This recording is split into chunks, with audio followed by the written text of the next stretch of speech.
morning all. So today we will discuss regarding the post cardiac arrest care. So the last class we went through the cardiac arrest algorithm. Similarly, after the cardiac arrest, once the return of spontaneous circulation occurs, you have to go ahead with the post cardiac arrest care. So this is the checklist. We don't have an algorithm as such for a pediatric cardiac arrest. So this is a checklist that you need to do. Once the child achieves return of spontaneous circulation, these are the things that you need to do. So likewise, we have learned in the adult in the airway breathing circulation. Similarly, in pediatric age group, they have given certain targets to be achieved. So let's see what are the targets that you need to set in following a return of spontaneous circulation in a child. So coming to oxygenation and ventilation. So you have to measure oxygenation and target a normoxemia. Normoxemia means normal oxygenation. So you don't want more oxygen, we don't want less oxygen. So our target again is 94 to 99%. So that is the target that you need to settle after your cardiac arrest. So you don't want 100% saturation. So again, just like in the adult patient, 94 to 99% is what is anticipated in certain scenarios where the child have a congenital cyanotic heart disease. So in that scenario, you might not be able to achieve. So whatever be the normal for that child, you need to maintain. So that is the only thing that you need to remember. So that is 94 to 99% is the first thing that you need to remember.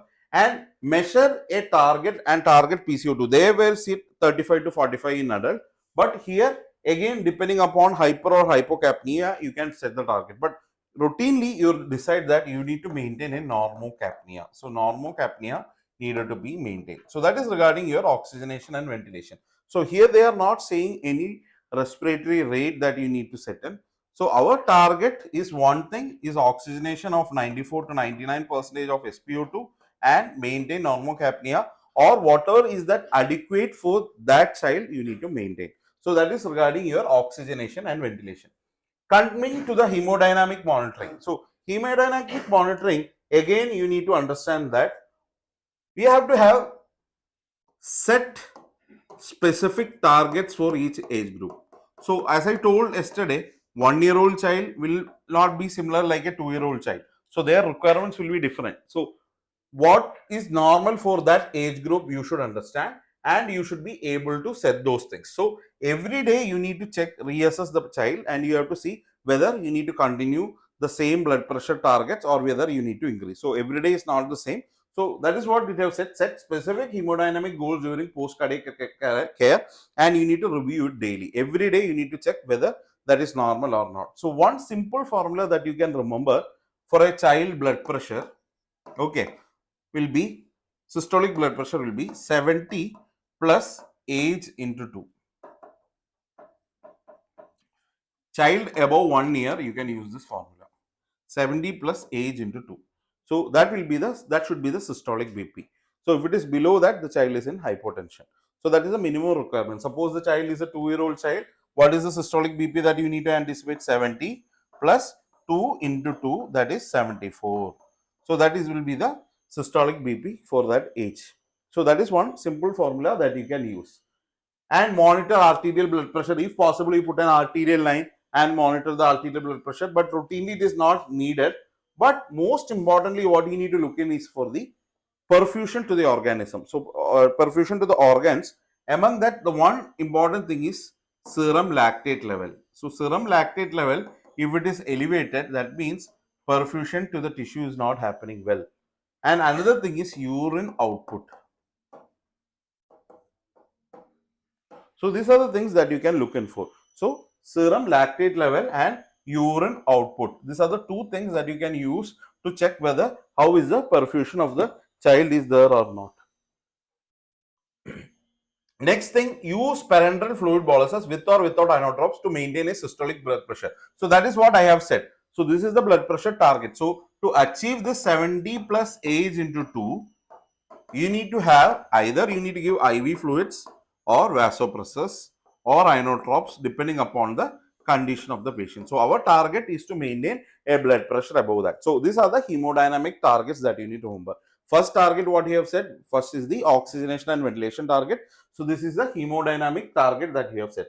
Now coming to the most important one is the targeted temperature management There we have only had one option to do, but here we have couple of more things that we can do here. So we have to continuously measure the core body temperature. Continuous monitoring of core body temperature. Continuous measurement of core body temperature. Body temperature needed to be done. And prevent and treat fever. So as I told before, there are some causes for your secondary brain damage. So brain can have, already there is a damage to the brain. So secondary brain damage, one important thing is fever. So you need to control fever. Another one is hypoxia. Another one is, what is the other one? Hypoglycemia. Then what is the other one? That is hypotension. So hypotension. These all things you should prevent. So patient should not have fever. If there is fever, you need to treat fever, and the patient should be immediately, that core body temperature you need to bring down. So there is no way by which the fever is going to happen. If fever is happening, what will happen? The metabolic demand will increase. So as the metabolic demand increases, the requirement, already the body is in a state of post cardiac arrest situation. So again, when metabolic rate increases, then it is again going to be trouble to the patient. So we don't want to increase the temperature. So we need to control down the temperature. And algorithm, you remember, after your return of spontaneous circulation, you try to waking up the patient. You remember that, but the patient is still comatose. So we need to continue, apply your targeted temperature management. And there are different things by which you can do. One simple thing what you can do is 36 degree Celsius. That is, you can maintain normal body temperature, 37.5 degrees Celsius. So that is one thing that you can do. Continue by, start with initially 32. There are 2-3 methods here. Don't get confused.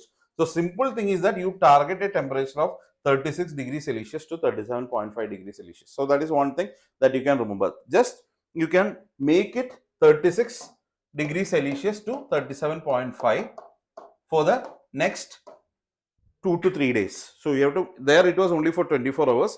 Here we are prolonging it. So that is the one difference that you can from the adult. So that is for your targeted temperature management. See, what they have said is start with 32 to 34. So the first 24 hours you can be very aggressive. Then you can slowly start rewarming the patient and get back to 36 to 37.5. But other thing is that you continuously maintain 36 to 37.5. That is much more easier and much more easier to remember also. So that is the other thing that you can remember. And prevent shivering. So temperature should not be very low and you should prevent shivering. And again, you need to avoid having hypotension during rewarming. So there is a possibility that the patient can go for hypotension. That also should be avoided. So these are the targeted temperature management things that you need to remember. So primarily what we are looking into prevent secondary brain damages, and we are decreasing the metabolic rate by decreasing the body temperature. Then coming to neuro monitoring, there we said we need to take CT brain, MRI and EEG and all those steps. So similarly, if patient has an encephalopathy and resources are available, if you are available resources where you can do a bedside EEG, you can do a bedside EEG. That is okay. And you have to treat seizures. If the patient is having seizures, just like any other seizure, you need to treat those seizures and consider early imaging. You can consider early imaging if the patient is still comatose. You can think of taking a CT or an MRI depending upon the patient situation. So that is the one important thing that you need to remember regarding neuro monitoring. So we have concluded oxygenation, ventilation, hemodynamic monitoring, targeted temperature management, neuro monitoring. Now coming to electrolytes and glucose, we have already said we have to measure blood glucose and avoid hypoglycemia. So that, but any chance you need to avoid hypoglycemia and make sure that all your electrolytes are maintained within normal limits. Electrolytes within normal limits. You have your sodium, you have your potassium, calcium, magnesium, and all these electrolytes, you have make sure that they are in the normal limits. Especially potassium and calcium, magnesium, they are prone to develop cardiac arrhythmia. If their level is low and high, they are prone to develop cardiac arrhythmia. So we have to make sure that all the electrolytes are maintained normal within the normal limits only. So that is your electrolytes and glucose. Now coming to sedation. Sedation, again, the thing is that the patient might be awaking from the tube and there will be dysynchrony with the ventilator and all. So maybe for initial times you need to sedate and give some anxiolytics. You need to sedate some midazolam infusions and all those you need to give. So you need to treat with sedatives and anxiolytics. And the other questions that you need to answer is that how will I prognosticate the family? The family needed to be prognosticated, right? What is happening? how the child is going to improve or not. They will have a lot of questions. So what are the prognosis factors that you have to have? Always consider multiple modalities. You cannot just say by seeing a patient, the patient is not waking up from ventilator. You cannot say the patient is going to be bad. You have to use EEG. You have to use certain brain imaging methods, and having multiple modalities only you can say that okay, this patient is whether going to improve. Just seeing the pupillary reflexes and just seeing the GCS you cannot comment. You need to have add on EEG and brain imaging also. So that is always consider multiple modalities. Remember that assessment may be modified, because when you are using this hypothermia, you are bringing down the body temperature, patient might be your normal vitals might be altered, but when you are looking for the pulse for the pupillary signs, it might be affected. So only when the targeted temperature management time is over, we need to start assessing whether the patient is improving or not, whether there is a brain hypoxia that is already happened. So once the patient is back to normal, you have stopped your targeted temperature management and back the patient is in normothermia. During that time only you should be discussing the prognostication and consider EEG. That's what I said. Consider EEG within the first 7 days. The patient is not improving, within first 7 days you can consider EEG, and also MRI within first 7 days. So that this is a nutshell that you need to remember regarding your post cardiac arrest care. So post cardiac arrest care is simple. You have to make sure that airway, breathing, circulation is fine. What are the targets for the airway, breathing and circulation? For the airway, breathing, the patient is not intubated, you have to intubate the patient. And what is the target oxygenation that you need to maintain here? It is 94 to 99%, and PCO2 normocapnia or normal for that basic pathophysiology of the child. That is the PCO2 level that you need to remember. Coming to blood pressure management, what you have to have 70 plus age into 2, systolic BP above the 5th percentile, 50th percentile, 5th percentage for the age and sex. So that is the hemodynamic monitoring. If there is hypotension, you need to give fluids and inotropes or vasopressor, and you can monitor your urine output and serum lactate level to understand the perfusion. If lactate level is going very high, that means the organ perfusion is significantly affected. Urine output has decreased, that means urine kidney perfusion has affected and urinary output has come down. So these are the markers that you can use for hemodynamic monitor. Then coming to TTM, any chance you avoid fever, fever should be avoided. Maintain 36 to 37.5 degrees Celsius temperature and prevent shivering of the patient. That is more important. And neuromonitoring, treat seizures. You need to give anxiolytics for sedation. You need to give anxiolytics and avoid hypoglycemia. And most importantly, maintain normal electrolyte balance. And you need to prognosticate after the temperature is back to normal, and if needed, you can go ahead with an EEG within first 7 days or an MRI. So that is in a nutshell regarding your post cardiac arrest care for a pediatric age group. So these are the components that you need to remove. So this is a checklist basically where you can just go through, okay, this is done, this is done, this is not done, this is done, this is done. Like you can frequently monitor. So you can keep a copy of this into the patient's bedside, so we can just go through these things and we can make sure that this is happening or not. So right now what we have concluded is that we have gone through the chain of survival. First one was the chain of survival for the in-hospital and the out-of-hospital cardiac arrest. Then when we went through the lay rescuer CPR, that you are planning to teach someone who is not a medical person and you need to teach them how to do the CPR. Then we went ahead and gone through the BLS algorithm. We had the single rescuer and more than one rescuer algorithms. Then when we quickly went through the cardiac arrest algorithm, what are the key differences between the adult, the doses, everything we have concluded, and post cardiac arrest care. Similar to that adult, it is the same. There is no much difference, but only one difference is in the targeted temperature management and what is the targets that you need to set in, especially hemodynamic targets. And always remember that you need to prevent secondary brain damage. Secondary brain damage is caused by, which are the second causes of secondary brain damage?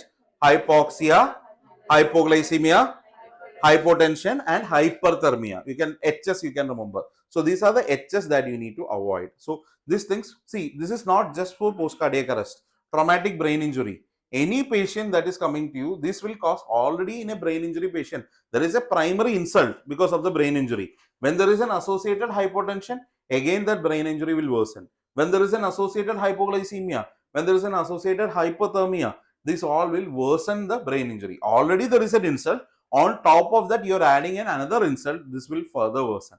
So any brain injury, even in stroke, raised ICP management, traumatic brain injury, any places, you need to remember that you need to prevent this secondary brain damage. Among this, the most important is hypoxia, because Hypoxia is already there in a cardiac arrest situation. So on top of that, again hypoxia is going to develop. So the patient is going to worsen further again. Hypotension should not happen. Hypoglycemia should not happen, and hypothermia. So these are the things that you can remember. For all cases, these are the primary and secondary causes for your brain injury. Clear? Okay. Thank you.